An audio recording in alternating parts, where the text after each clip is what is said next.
Hey everyone, it's Simone Watson. I am going to talk to you a little bit about my writing process. Now, the funny thing is, I knew it was Thursday, I needed to make an AuthorTube video. And I was like, man, I haven't written that much since Monday, so I don't know if I'll do like a writing update or what I will do. And I came up with this idea that I was just about to do called the Ask the Audience tag. And it was going to be an original AuthorTube tag where you ask people some questions about your work in progress and see what the commenters say. And it was going to be stuff like, what should the main character's dad's name be and stuff like that. And suddenly, like, I don't, I don't want to do that right now. I feel like it's so when you're, it's so weird. Like, I wrote the questions down and everything, and now I'm like, man, like, I don't know if this is the right time in my writing process to be asking you guys what to name a character because it just feels so like I still need, I don't know, it's so hard to explain, but it's like I just still need to make some choices for the manuscript for Furlough. So I probably shouldn't say the manuscript, I should say the work in progress or the whip, but same difference.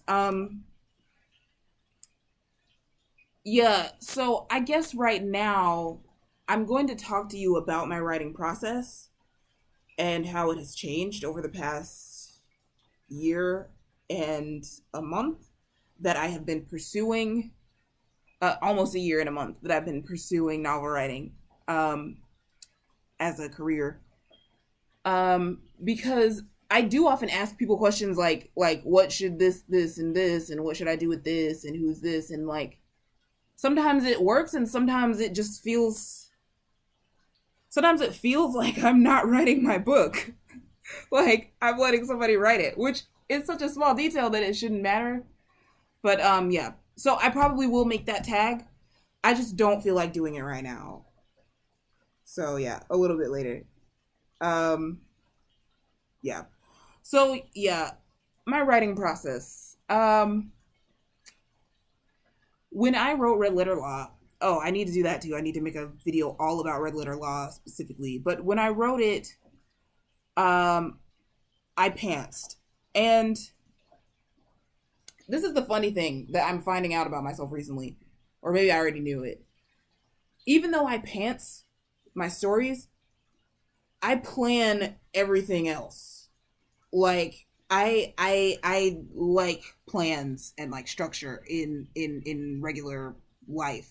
I like having a schedule, even though the schedule will change and the plan will change, and there's different a whole bunch of nuances to that. But a lot of times, it's like fun for me to plan things out. But when I'm writing a story, I pants, and I think the reason why I pants, and a lot of pantsers may tell you the same thing. There are like a few different reasons, but it's because when I pants, I feel like I'm getting to know that world and that main character and maybe the side characters as well. I'm getting to know them, and then the events of the story will be affected by that, like what type of character this is and different things like that. And so when I wrote Red Letter Law, um I started writing it very soon after having the idea. Had the idea in the morning when I woke up from a dream, and I started writing the book. I started brainstorming at like 5 p.m. and I started writing sometime around midnight on July 24th or 25th because it was right around midnight. I'm going to say 24th. Um, but I guess it was like as I was writing, I knew like a few specific things from my brainstorm. I was like, I know that this is going to be the inciting incident, and then I know like later on, like something like this is going to happen, and this and this. And I kind of let the story branch off. And by the time I got to chapter 8 or 9, yeah, by the time I was writing chapter 8 or 9, I had made some decisions for like the rest of the manuscript, or kind of made some decisions. So it was sort of like I had a plan, a loose plan by that time. And I even rewrote, like, I wrote the beginning and middle, and then once I got to the middle, I rewrote the middle. And it's just all kinds of different things like that. But anyway, yeah, so I pantsed until I kind of had a plan. And that's how Red Letter Law came to be. So, like a plants kind of thing. When I wrote Tethered, I pantsed. And I pantsed really fast. And this is another good thing about pantsing is when you're writing a fast draft and you're pantsing, you just have to make decisions. Like that's the great thing about pantsing is you have to make decisions. I like to compare it to improv comedy. When you're acting out and when you're acting out an improv comedy scenario, someone says something and you just have to go with it. And so because you have to make decisions, you do. And so if you're writing and you're having a hard time making decisions about what's going to happen next, when you pants and when you have a fast drafting kind of scenario where you're just like, oh, let me just get a bunch of words down, then you're going to make decisions because you have to, kind of. But even then, you still hit roadblocks. Like, there are still times where it's like, I should be able to put some words on the page about something, and it's still really hard. So, I pants tethered, just 10 days, and I had more than one plot going on simultaneously, following different main characters. And so, if I would get stuck on one, I would just switch to the other one. And with Furlough, Furlough is so funny because I've just like planned some and then pantsed some and then planned some and then pantsed some.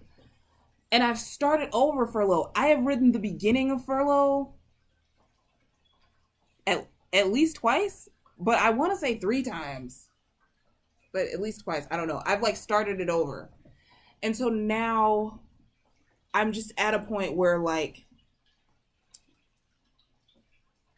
I don't know, like I guess this hybrid of planning and pantsing is working for me because now I have so many ideas for what should go in the rest of the story. And some of those ideas came about while I was writing. And I think that that's like the beautiful thing about pantsing is getting those ideas while you're writing. But you also, if you've never pantsed before, it does sometimes mean throwing things out. It sometimes means starting over. It sometimes means, completely taking this whole piece of the plot and throwing it out and rewriting it and doing different things like that. And so now for Furlough,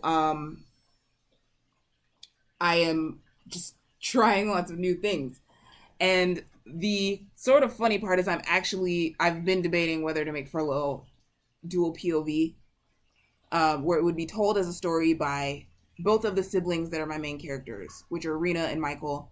2 siblings. Michael has come home from prison temporarily, and Rena is, she's just graduated from high school. She's dealing with a new diagnosis of diabetes, and her attempts to control her diabetes morph into perhaps eating that's too restrictive to the point where she might have an eating disorder. And therefore, Michael is not sure whether to say something about it. But Michael is a character, I feel like he's not who I thought he was when I started writing. But I feel like I still don't know who he is, right? And so that's the interesting thing about being a pantser is like I feel like a reader sometimes as a pantser because I feel like the world in which my characters exist, well, I feel like that world exists, but I haven't explored it yet. And that's what was holding me back so much when I first started writing Furlough, and it kind of fizzled out. I mean, I kind of got to a point where I was like, I'm stuck. One of the things was I felt like there was this world to be explored in this novel, but I hadn't explored it yet.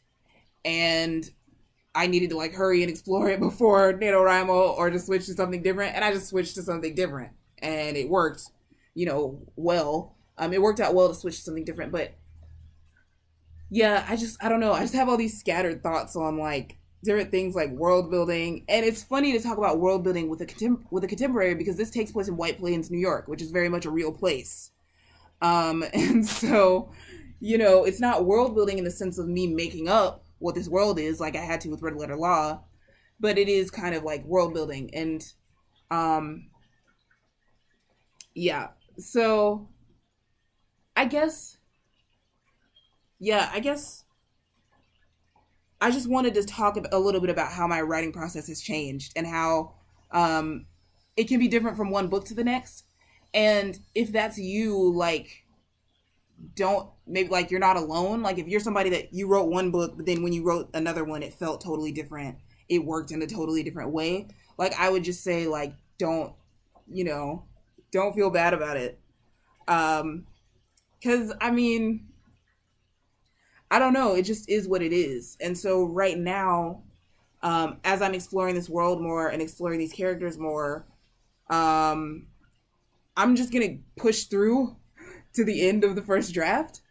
Um, but this may be something where I rewrite it completely from the beginning, simply because I know certain things that I want to happen in the plot, but I need more of the world. I need to get more of a sense of the setting, and this first draft might help do that.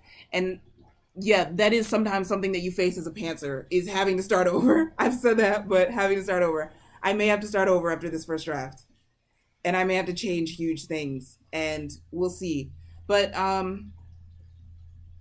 yeah, it's just I guess I'm just trying to say, like, let yourself write the way that you're gonna write, even if it's weird, even if it's unconventional, even if you're writing the end of the story before the beginning, even if you're writing the middle and you're going back and et cetera, and doing things out of order, even if you're writing from a different character's perspective. I did this with Red Letter Law, but after writing the first draft, was I wrote from a different character's perspective, something that's not even going to go in the book.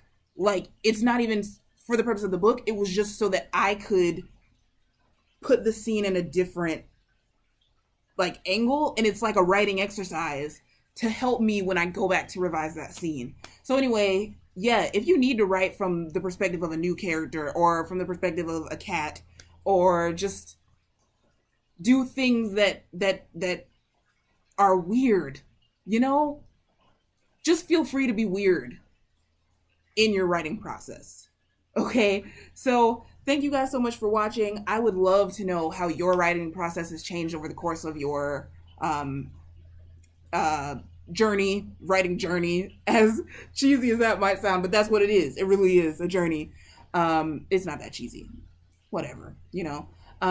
Tell me how your writing process has changed. Tell me what you like about the process for a specific book. Tell me if there's like a favorite part that you have, or a favorite part of the process, or even a favorite part of your book, whatever, but just, I don't know. I want to know how you guys write. And thank you so much for watching. And yeah, I'll talk to you again soon. Bye.